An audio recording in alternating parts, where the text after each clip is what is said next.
Ever since the Hamas attack on Israel on October 7th, the whole world has been fixated by the unfolding events in the Middle East. But after 12 days, what do we really know? What do we know about the players involved in the war? What are their reaction functions? How will the war end? What are the main scenarios? Who will be the winners and who the losers?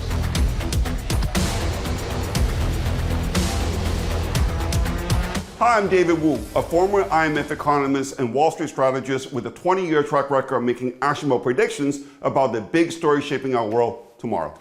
Ever since the Hamas attack on Israel, financial market volatility has spiked.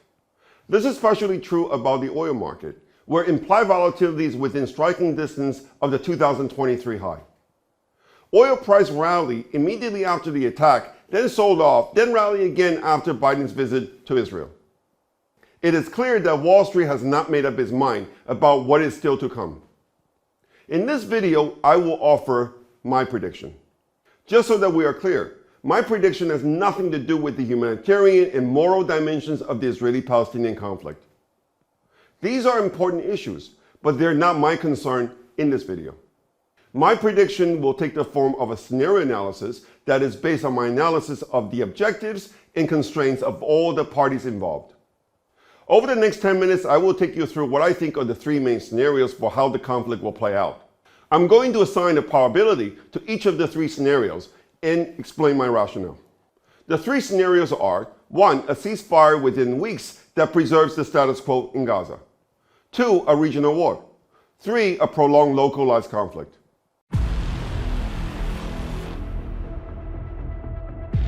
In the wake of the Hamas attack on Israel on October 7th, Israeli Prime Minister Benjamin Netanyahu swore to destroy Hamas military capabilities. His defense minister went further, promising to wipe this thing called Hamas, ISIS of Gaza, off the face of the earth. Are these threats credible? What does history tell us?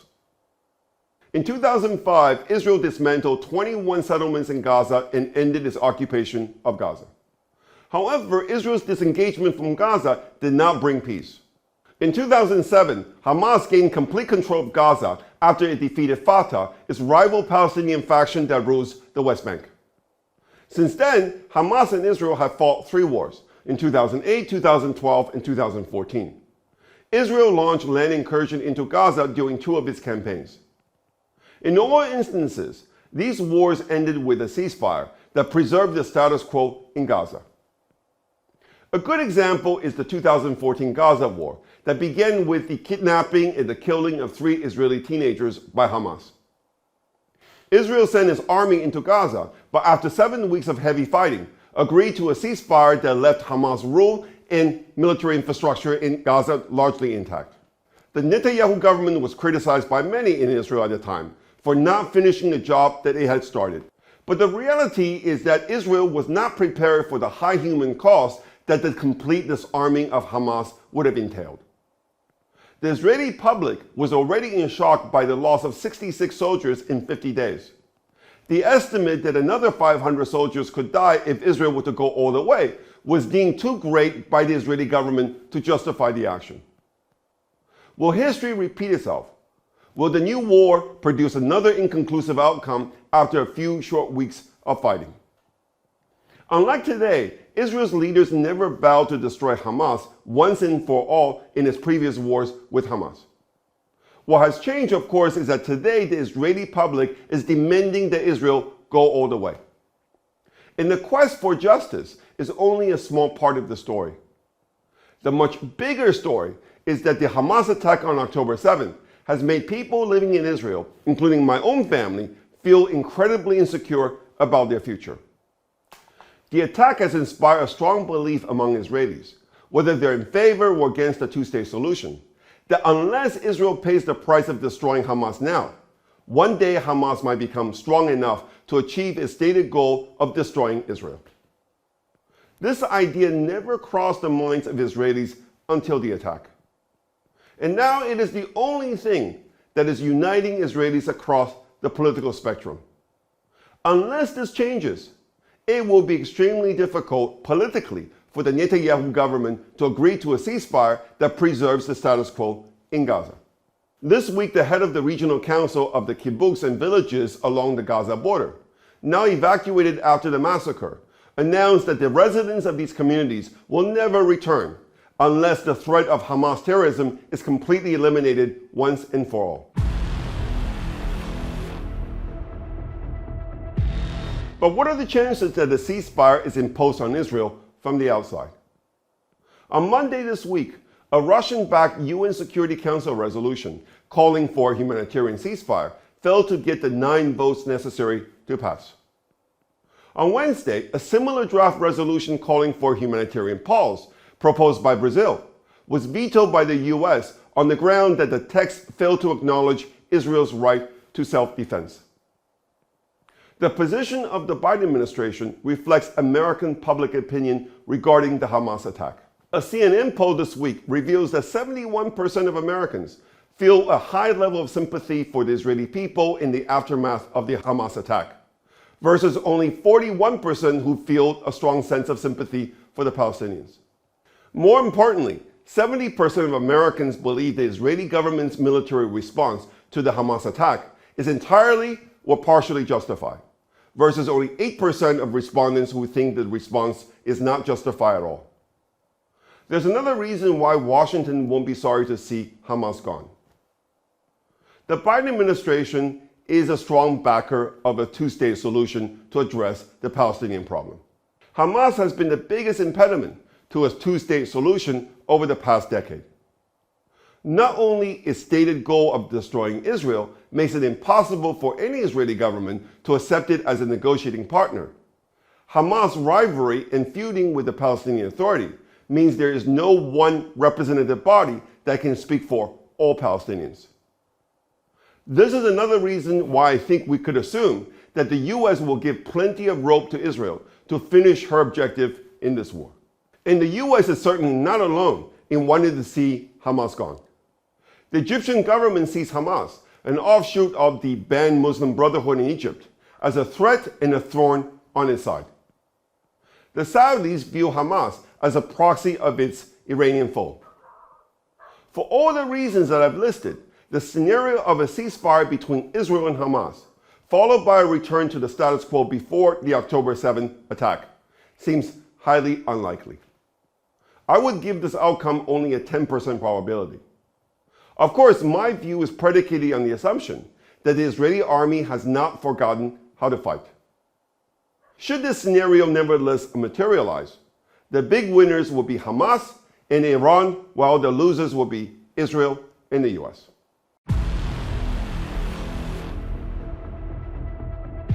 Israeli bombing of Gaza since the Hamas attack on October 7th has killed thousands of Palestinians, according to Hamas. It is reasonable to assume that once Israel launches its ground offensive, which could be very soon, Palestinian civilian casualties will go up. The Iranian foreign minister, after meeting with the leaders of Hamas, Hezbollah, and Syria, said this week that if the war crimes against the Palestinians are not immediately stopped, other multiple fronts will open, and this is inevitable. This means we can expect the risk of a regional war to increase significantly once the Israeli army enters Gaza. A regional war would be a disaster for the Middle East and for the world. It would likely trigger a big jump in oil price and a global recession.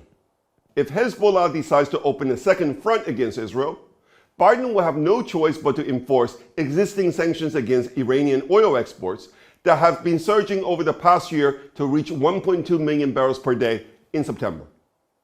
In a regional war, Iran could be drawn in too.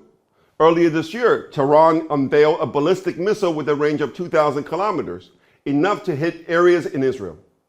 What is the likelihood that the Israel Hamas war will morph into a regional war? To answer this question, let's think about who has the incentive to provoke a regional war.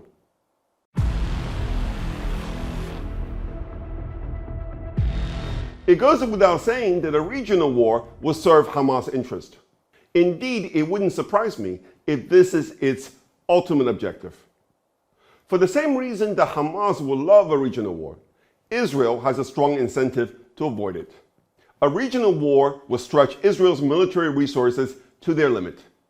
I think we should assume that Israel will do anything and everything to avoid fighting on multiple fronts. A regional war that sends the world economy into a recession will likely cost Biden his re-election next year. So we can safely assume that Biden is highly motivated to avoid a regional war too. This is why Biden has ordered the deployment of not just one, but two strike carrier groups to the Eastern Mediterranean.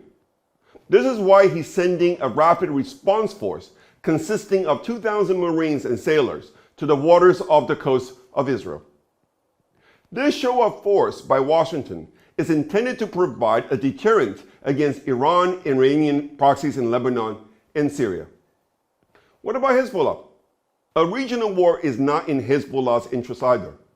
Such a war could lead to its own destruction, especially given that the US might decide to act if tested. Hezbollah may be sitting on 200,000 rockets and missiles, but its political clout in Lebanon is shrinking. The Lebanese economy has contracted more than 20% since 2018, and hyperinflation has taken over. In August, inflation hit 230%. Amid economic hardship, Hezbollah's popularity in Lebanon is declining. In the 2022 elections, Hezbollah and their allies lost their parliamentary majority, despite allegations of voter intimidation and vote buying. Hezbollah lives off Iranian money, but my guess is that they would rather keep their powder dry if they can. Is a regional war in Iran's interest? I do not pretend to understand the interests of Iran's ruling clerics, but I have to believe that the memory of the long and widespread protests against the Iranian regime in 2022 is still fresh in the mind of the mullahs. Moreover, Iranian leadership must realize that a regional war might finally compel Israel, along with together with the US, to attack Iran's nuclear infrastructure. In a regional war, Israel is almost certain to get from the US refueling planes for the mission, and the bunker buster bombs it will need to penetrate Iranian underground nuclear sites. Besides Hamas, who else will benefit if a regional war breaks out? The answer should be pretty obvious: Russia and China. For Russia, a regional war in the Middle East would divert limited US resources from Ukraine to Israel. It could turn the tide decisively in Russia's favor in the Ukraine war. For China, a regional war in the Middle East at the same time as the Russia-Ukraine war would provide an opportunity to take Taiwan. China did not condemn the Hamas attack on Israel, nor did Russia. The fact that a regional war in the Middle East would serve the interests of both China and Russia is why the probability of this scenario, as terrible as it is non-trivial. The Israel-Hamas war could turn into another proxy war between the two power blocs in the world. Reports suggest that Hamas used North Korean weapons to attack Israel on October 7th. China and Russia can step up supplies of weapons to Iran, Syria, Egypt, and the Gulf countries. I argued in my video last week that Biden cannot escape the responsibility for the increased tension in the Middle East. This week, we have the Chinese foreign minister adding fat to fire, talking about the long suffering of the Palestinian people and their legitimate right to an independent state. I don't know about you, but to me, the hypocrisy of the Chinese leadership, given China's position on Tibet and the Uyghurs, is just as unbearable as that of the American leadership. Even more unbearable is the fact that the hypocrisy of superpowers can kill. I would attach a probability of 30% to a regional war. In this scenario, the big winners will be Russia and China. The big losers will be everyone else.